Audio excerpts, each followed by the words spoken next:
Greetings, ladies and gentlemen, it is I, the one and only Tiana here once again, and ladies and gentlemen, welcome back for some more of the Forms of the Maxi Toys videos.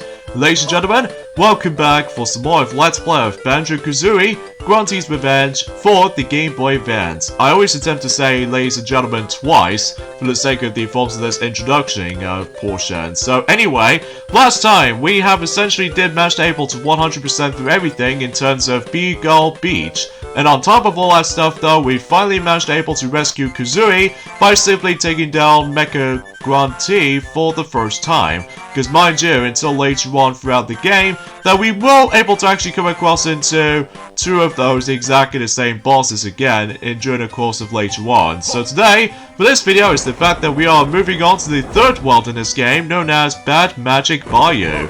So in this case though, this place is filled to the brim with all that, you know, dangerous obstacles, including the forms of that poison water. So in this case though, if you dare get involved in the forms of trying to swim onto that poison water, then obviously you lose health. So yeah, think of like the forms of how it does it on well, let's just say the poison water from the likes of Rusty Bucky Bay, except the fact that the entire nature was actually takes place in the forest and stuff like that, rather than just any forms of like the you know, a quarry and stuff like that. But regardless of everything else though, we can able to expect that. So anyways, let's get this thing to it, and of course that's since that we actually going to be loading our next move in our hands, which I think that could be something related to with that beak attack for Kazooie's case.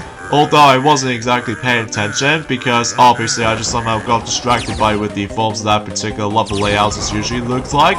So, at the very least, that's something as usually as far as I can usually try to explain about this. So, anyway, so in this particular segment right here, we need to get rid of all different kinds of those enemies right there. But if you do that, chances are the Jiggy will be awarded to you. So, I guess that begs the question about the fact that how easy these particular missions like these are. So, at the very least, that's something to behold. And also, we've actually stumbled across those very weird scorpion-like tails and stuff like that, which I know for the fact that they seem to be out of nowhere, but it turns out that it's pretty simple if you manage to take them down by either rolling into them or simply just trying to able to use the backpack in order to able to actually just try to smack them. So anyway, so here we have another fishing game, just like the Falls of how it does it in Cliff Farm, except the biggest difference is this time is the fact that we need to able to get a specific the amount of stuff. To be more specifically, those red fishes right there. And as a result though, that's I think those red fishes are pretty easy to get. Well, so you're gonna have to be very careful of those green snippets, because if you accidentally obtain those green snippets, I believe you lose your health. So yeah, that's something is usually something worth noting for the sake of this particular things itself. And I think I'm also able to do this on my first try. So at the very least, I'm also able to actually be cool with that, especially noticeable that unlike the first time around in Cliff Farm, that I somehow messed it up due to the forms of how weird the controls are. Although, whenever we get to towards the very end of the game though, oh man, it'll be hellish sometimes, especially noticeable, without a doubt, this is one of the most hardest fishing types of objectives throughout the whole game. But you definitely know why until later on. So, anyways, let's go ahead and continue exploring after we did manage to done that particular objective for the first attempt. So, at the very least, that's that. So, I'm really sorry about the forms about the fact that my voice is actually getting, I don't know, slightly off today. That's mainly because my throat is actually getting croaked up. So either way though, I have no idea why I'm being so gibberish for about a few seconds ago. So yeah, I do apologize for that. So anyways, a few things I want to explain for this point today, and that is the fact that today's day is of course the oh wow, I just somehow got, oh jeez Louise. Okay, let's just go ahead and, there we go. So I believe we are now starting collecting those, or should I say, we're about able to start collecting those green Jinjos. So, yeah, it seems totally obvious with that specific color choice of this world. So, anyway, so yeah, like I said, usually relatively speaking, that today it is the forms of the 19th of July today, in this case in 2022 today, and it looks like about the fact of the matter is though, is the fact that one of those films did manage to came out in 2002, called Stuart Little 2, apparently that film is officially now 2 decades old now, so I can't even believe that film is now 20 years old during that time. Although, I haven't exactly watched the film yet, but I definitely heard about it, and apparently that Rotten Tomatoes did manage able to receive a score for likely like 81% out of 100, which is kind of surprising honestly, because either way though, that despite I've only seen the first film, and that's pretty much about it, but I still have not actually seen the second one yet, but I've been meaning to get around into it at some point, able to actually decide able to look it up, but relatively speaking, although, unfortunately though, the box office doesn't exactly go all that strong though, unlike, let's just say Star Wars Episode 2 Attack of the Clones, because relatively speaking that Star Wars usually did so great for box office as far as I'm usually concerned with, so. And speaking of box offices though, is that I'm pretty sure that Ray the Flying Squirrel has already mentioned about this during the course of the SpongeBob SquarePants Battle for Bikini Bottom Rehydrated Let's Play, that one of those other films that recently has been become 2 decades old already, and that's what appears to be the Powerpuff Girls movie. So as a result though, yeah, I can't believe that film prequel to the TV show just managed able to be fully become 2 decades old now. Despite the fact that while it does have able to actually get themselves some very general great reviews, however though, box office wise is bombed sadly, because I honestly have no idea why that the box office has been bombed to begin with. I'm guessing it's more accurately it's like a prequel or just likely a budget or something like that, even though I haven't exactly looked upon that much details of this though, especially noticeable it has been, I'm not gonna lie, a pretty long time since I actually watched the movie of the Powerpuff Girls movie, because, you know, like I said, because of how the fact that, relatively speaking, it's just the fact that I watched other films on my own time, such as, for instance, the Toy Story films again, and of course, I was still really hoping that we can probably able to get the Sonic the Hedgehog 2 movie on DVD and Blu-ray up to that point. Well, at least to be more specifically, my speculations on this, it will be sometime in August, specifically in the beginning portion of August, specifically in the UK version of the film, because as far as I'm aware, that as far as what Maxie has already mentioned about this loads of times, and especially noticeable with the films of how the fact that I'm presuming that most of the other toys has already mentioned about this a lot, that we're not going to be able to actually discuss upon spoilers for the likes of Sonic the Hedgehog 2, because, well, it's the newest film, so there's no need able to actually mention about some spoiler alert topics worth noting for, but that's just how it is when it comes to forms of likely not to discuss on things, so. Anyways, let's go in here, and somehow we need to... Is it supposed to be able to actually just default to ourselves about... Oh, wait a second, we do need able to activate the forms of the actual aiming mode. So in this case, we now actually got ourselves, I would say, like, I don't know about the forms of those eggs are. Oh, wait a second, they are battery eggs. So in this case, though, is the fact that in order able to switch between those different types of eggs, for those who haven't played Banjo-Kazooie before, basically in order able to switch between those different eggs, is the fact that you're gonna have to able to press the shoulder buttons, you know, just like it evolves of how it does it on Banjo-Kazooie, except the fact that it was on the Game Boy Advance to begin with, so. I can assure you that's how it usually works, so. And I think, relatively speaking, about the fact the matter is, though, is that if you couldn't tell already, for the sake of the forms of that particular time length of this particular video, I think, relatively speaking, this might actually be one of the shortest worlds in the game so far. At least as far as that, usually as far as this is concerned with the actual time length and everything, because I get this strong sense of feeling that I don't think we can probably necessarily try to able to get everything on this entire world, because I think one of those jiggies is locked behind the forms of the final transformation, which we'll point it out until when it gets to the point until, let's just say, maybe next week, so.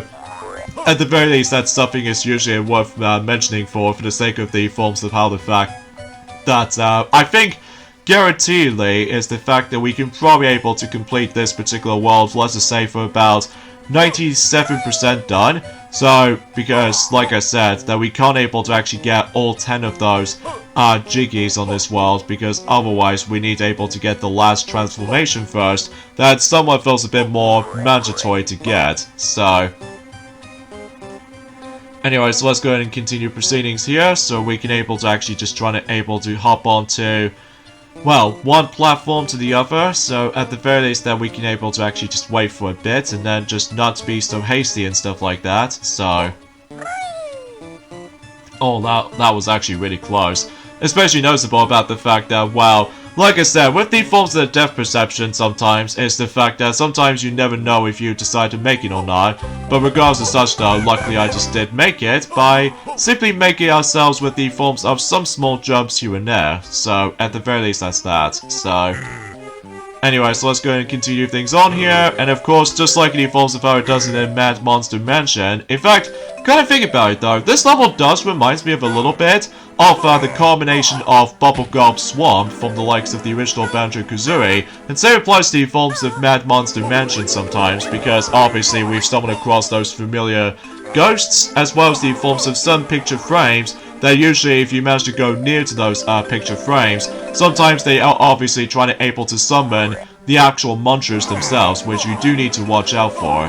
But anyways, enough about that, so let's go ahead and continue proceeding down there, which I get the strong sense of feeling that we might able to actually come across into, well, as soon as we're able to actually just keep on moving and stuff like that, and then sure enough, there's another portal right there. But in order to able to get to there, we need to able to insert 4 battery eggs on the right and 2 battery eggs on the left, and that way we can immediately go on to the next boss fight. So, Klongos refined swamp water, make good invincibility. Potion, if potion works, Banjo, stand no chance against. Grunty's improved, invincible gruntiness.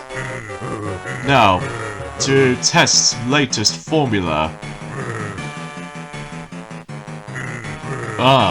Grunty not be happy if potion only work temporarily. Klongo need to go back to drawing board. Her, Banjo, overheard. Klongo's plan. Now go and just hide and smash it. You get the idea how this is going, so... Anyway, so let's go ahead and deal with the forms of Klongo for the second time, and because of this though, this time around though, every once in a while he loves to able to actually become invincible for a multitude of occasional segments worth noting for. However though, just like the forms of how it doesn't on any other bosses in this game, unfortunately though, this game is, this particular boss rather, is really easy. So it's the fact that you once again out able to just do a roll attack on him as soon as his shield is down. So at the very least, that's how you can able to actually once again hit him 3 times, and that's really about it. So yeah, still disappointed with the forms of the bosses department because, well, like I said, they're all pathetically easy and stuff like that. Apart from one, which we'll point it out whenever we get towards the very end of this playthrough, basically. But for now on, though, I just need to able to actually just concentrate, just try to dodge, you know, Klongo's potions tossing. So, excuse Klongo, please, must spend more time on the potions, yeah, to make Klongo make a big surprise for Bear. And I do apologize if my commentary gets a little bit slightly off, because I was a little bit slightly tired today. Well, no one near is like extremely tired or anything else like that. It's just the fact that sometimes that if we try to cope with the forms of heat wave at this point, that relatively speaking, I do need able to activate not only the fan, but also just open my window for its fresh air department. So, anyway, so we got ourselves our next Jiggy, in addition to the Mumbo token, which, yes, we must able to stumble across another transformation we can able to, well, interact with, but we'll try to able to figure our way, you know, trying to able to make our way to Mumbo's Hunt as soon as we're able to actually just try to find it. So, and by the way, that you can't necessarily try to able to touch the ghosts just like the forms of how it does it on Banjo-Kazooie, because the only way you can get rid of these ghosts this time is by simply you get out able to utilize the egg shot aiming. If you manage able to let Kazooie become a gun, whilst unlike in the forms of how it does it on Banjo-Kazooie sometimes, that the only way you can able to get rid of these ghosts is the fact that you can able to actually use the golden feather in order to able to make this entire process a bit easier. But apparently though, is the fact that I don't think we can able to stumble across those gold feathers until maybe at some point on the next world, basically. So we'll able to actually just figure ourselves for that until whatever we get to later on. So yeah, that begs the question for the sake of this whole entire convenience that is. So and also I just found out as well that at some point, maybe at some point during the course of the 23rd of, you know, July, that I found out that Tarzan and Jane is also going to become 2 decades old until specifically, we're classified for saying until on the 23rd of June, which I have seen some bits of it, and it's pretty bad. It really does feels like it's gonna be like a kind of a dull movie in comparison to the amazing nostalgic first film.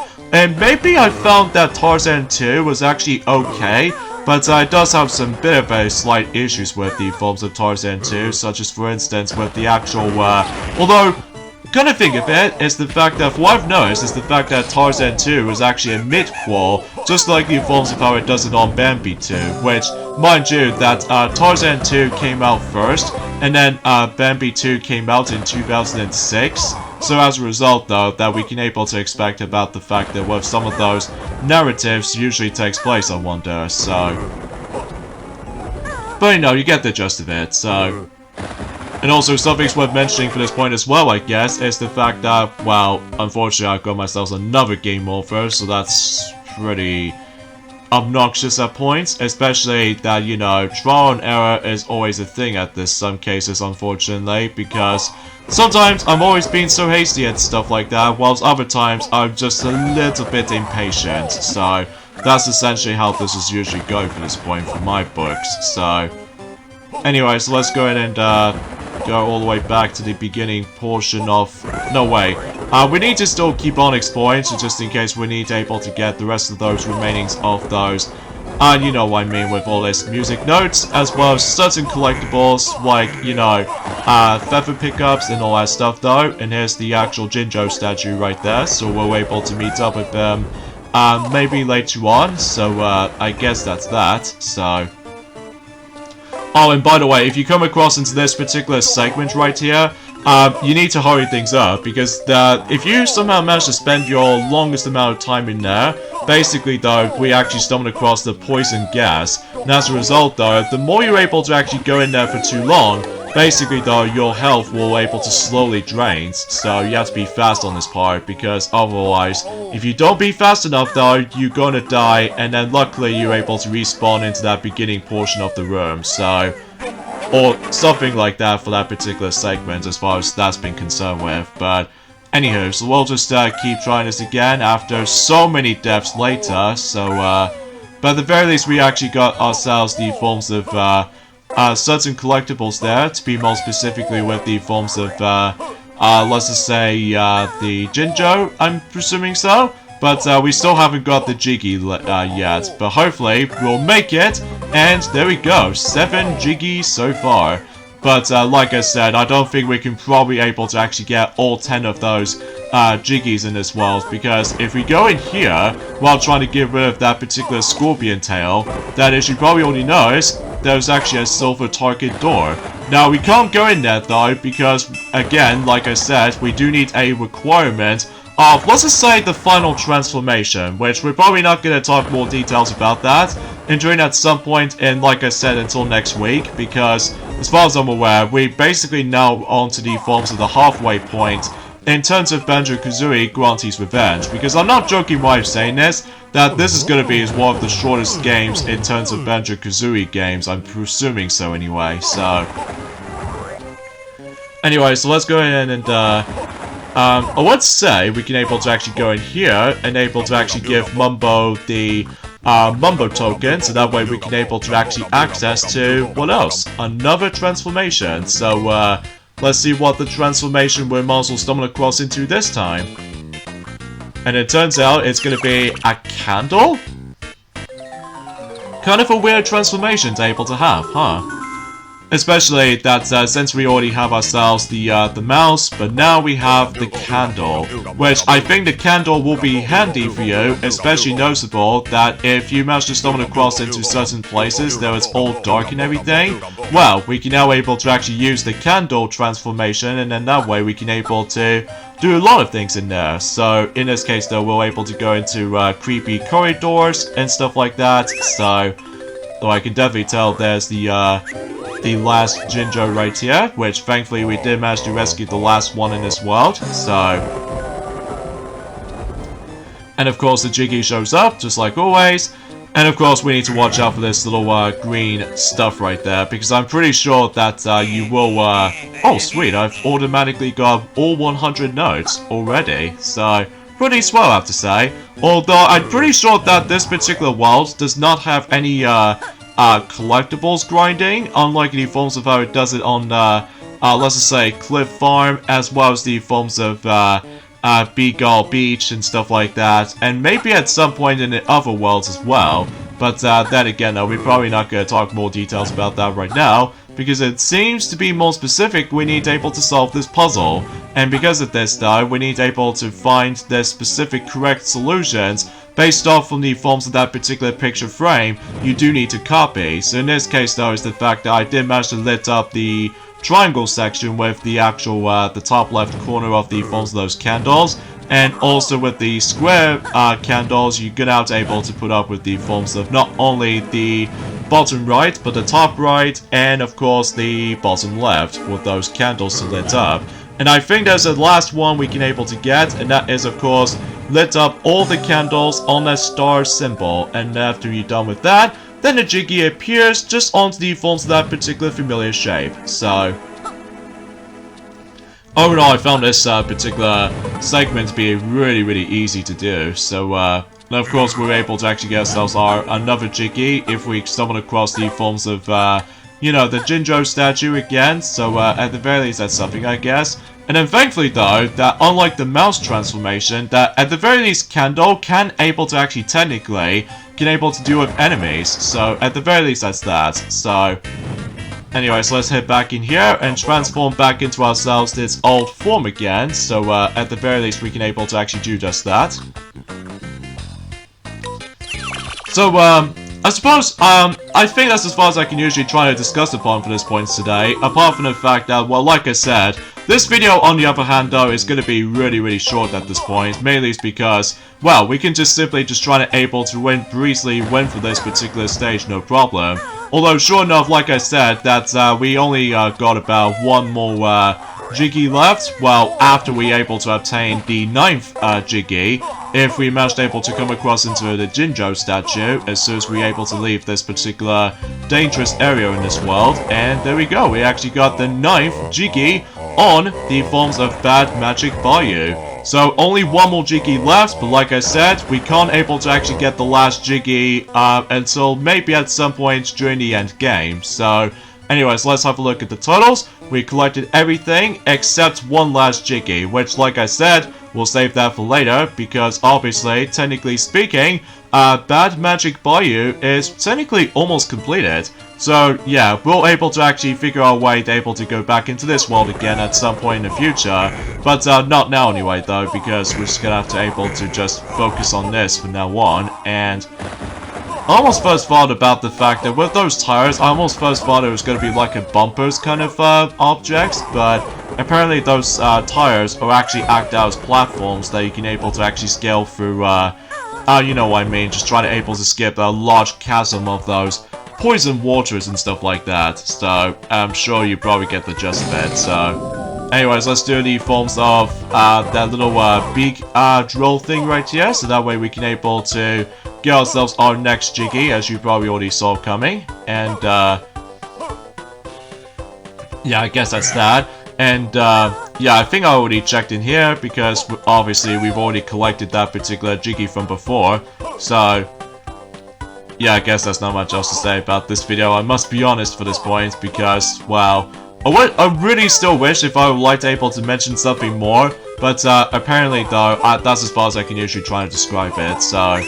But, oh, it looks like I hear another Jinjo, but it does require the next ability that we need to learn, so... But that can be for a little while, but regardless of everything else though, that's as far as I can usually try to able to describe that much of it, so... Yeah, and it's not possible to able to reach up there, to try to able to get to Jinjo up there, because, you know, the actual, the scaling is actually way too higher up at this point, so...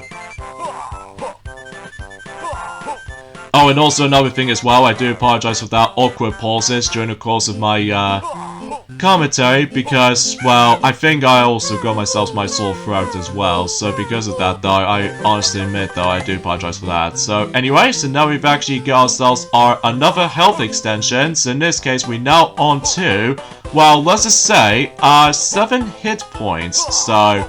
Yeah, that should be worth a while, and then hopefully we're able to get ourselves the 8th and the final hit point until maybe at some point by the end of the game. So, yeah, it feels like we're now on straight into the halfway point in terms of Banjo-Kazooie Grunty's Revenge for this point right now.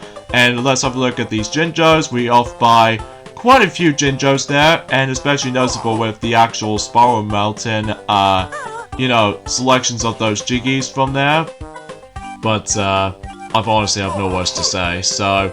Oh, I should probably point things out as well, is the fact that until tomorrow, for those of you who lived in the UK or in Europe, that Kingdom Hearts 3D Dream Drop Distance will be eventually become a decade old during the course of the UK country, like I said. But it wasn't until one of the Americans out there that the 10th anniversary of Kingdom Hearts Dream Drop Distance game on the 3DS will be expected to be on at the very end of this month. So, at least that's something, I guess. So, even though it's kind of unnecessary to try to explore this area, because obviously I need to get that Jiggy so badly, so as a result though, oh, we actually stumbled across those familiar items as well, which appears to be the gold feathers, which I think I've said this since earlier on throughout this this video. So, okay, how on earth do I supposed to get that music note? Oh wait, there we go. Whew. That wasn't all that hard, despite the forms of the depth perception issue, but regardless of such though, I think we're pretty much going to be okay with this, so... Alright, so I need to know what's beyond here. Is there? Nope, I don't think there's anything in there, so... What's the point of able to actually checking down there, as opposed to going up? So anyways though, suffice to say, I think we should probably end things off this point right here. So join me next time for more of Let's Play of Banjo-Kazooie Grunty's Revenge for the Game Boy Advance, and that is the fact that we'll move on to the 4th world in this game, known as Spiller's Harbor. So this will be exciting, I guess. So I'll see you guys until on Thursday. Later, fellas.